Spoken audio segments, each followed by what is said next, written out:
Alright, finger tapping. So, remember, always practice holding your pick. So this way you are ready to go from picking things, strumming things, right into picking. And with you working on some sweeping there, I'll hear you do that sometimes.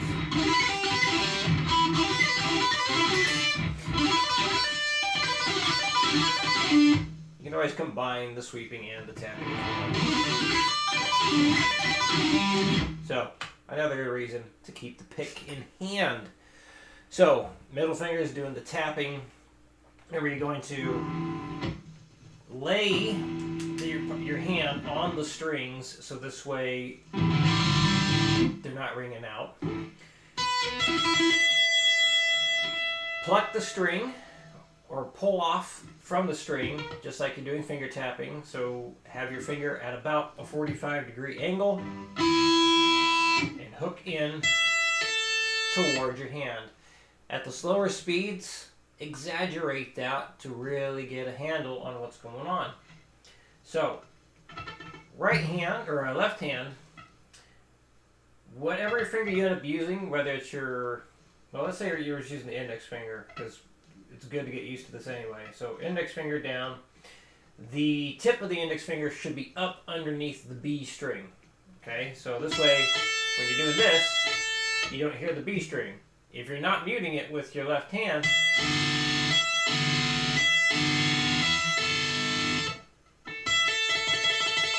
so yeah, get that index finger up underneath the B string.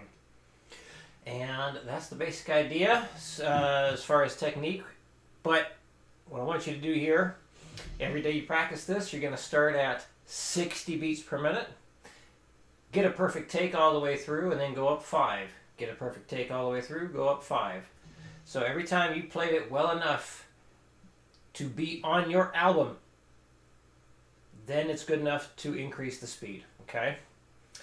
And yeah, if you get to 240, send over a video early. And let's see, yeah, no matter how fast you get, always start at 60 the next day.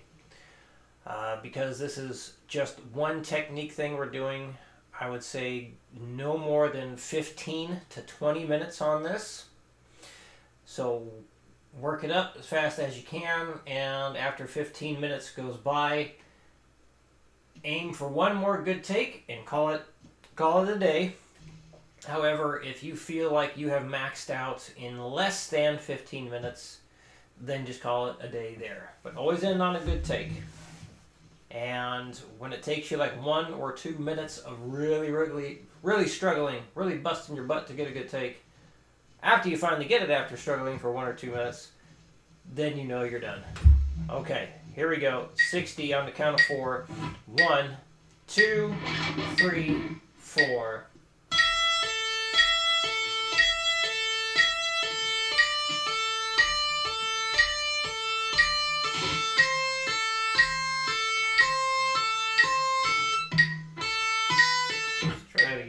Muted out on me. 1, 2, 3, 4.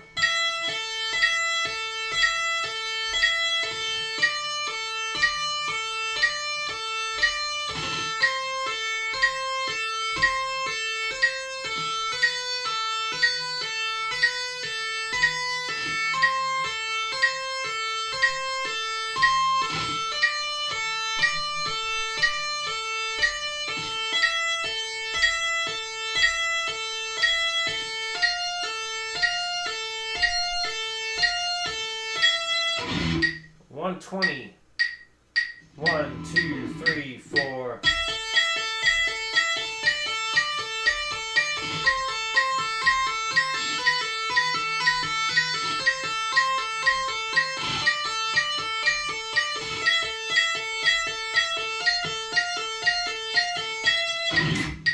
$180.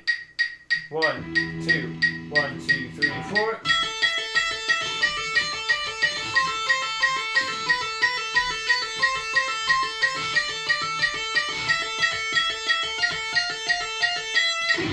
And 240. 1, 2, 1, 2, 3, 4.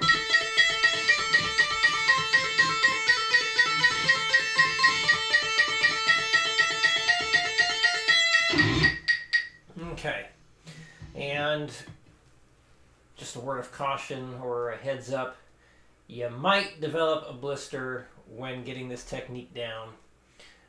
It's just that, for some reason, just that motion there. Like, I've never had anyone get a blister from doing pull-offs on the left hand like this, but for some reason, because it's, I guess, a little bit different of an angle here, you know, I have noticed if I don't do this enough, I will start to get a blister on my finger. But as soon as that blister heals up, you got to get to it right away, so this way it starts to callus up and it doesn't blister anymore. And yeah, if you got a blister on your finger, definitely wait for that to heal before moving on. Alright, so chord stuff. I got 4 progressions here. Yeah, this is just to kind of show. This is the first time I'm doing something like this, but I've been wanting to do it more. I've talked about this idea before with other people, but now let's do something with this idea. So, what we got going here, you got a triad chord, 7th chord. So, basically, a C major 7 contains the notes for a C major and an E minor chord. So every major 7th has a major and minor triad. So the C chord has the notes C, E, and G. E minor has E, G, and B. Put them all together, C, E, G, B. That gives you a C major 7. An F major is F, A, C. A minor is A, C, E. And an F major 7 is F, A, C, E. So you put an F and an A minor together, you got yourself an F major 7.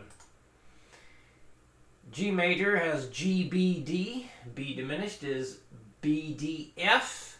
Put them all together, that gives you a G7, G, B, D, F. Yes, G, B, D, F. So I kind of went back and forth on what chord shapes to use here. Ultimately, you can use whatever you want with something like this, but try to keep the chord shapes playable. So just run through what you see here with the repeat. Any speed would be fine, but with the repeat there as well. So this is what basically we would have for the first progression.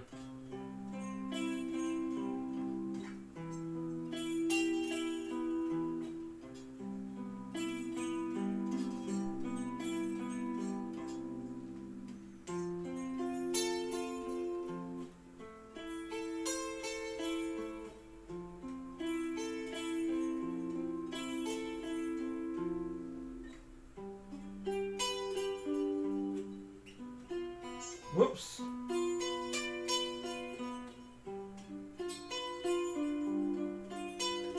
Let's do that G chord part again. Oh my goodness. I need to practice that B diminished shape.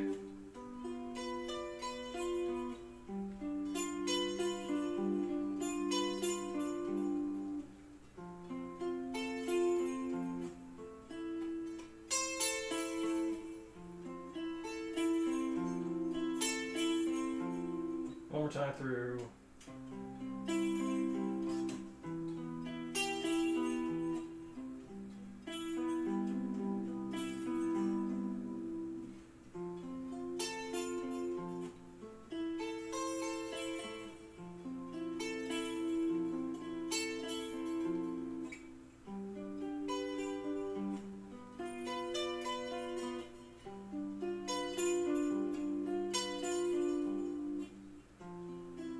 Oh, almost played the major 7.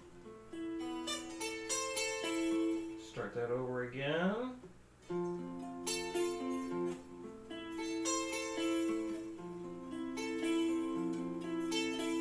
And finish it off.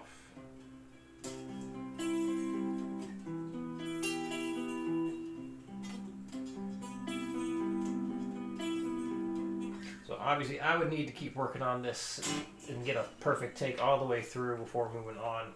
So that's what I want you to do. Just stay on this until you get a perfect take of it all. As slow as you need to. So the arpeggio stuff is just, you can make it more simple if you'd like. You can make it more complex. But I figure something like this, fairly basic, it'll get you through the whole thing, making it sound musical as well as hearing everything. I just realized I need to make this all let ring on here. There we go. So yeah, that was the first progression. And similar stuff here for the second progression. So the A minor chord plus a C major chord gives you an A minor 7. So every time you have a minor 7, it's a minor triad plus a major triad. And then yeah, here with the dominant 7, a dominant 7 is always a major triad plus a diminished triad. Oh, goodness. So, yeah, hopefully you can hear how when you go from the A minor to C major and then the A minor 7, hopefully you can hear how it all kind of fits in a similar sound. So yeah, 4 progressions total. Just want you to take your time and work your way through them. Think about what notes are being used, going from or combining all this stuff.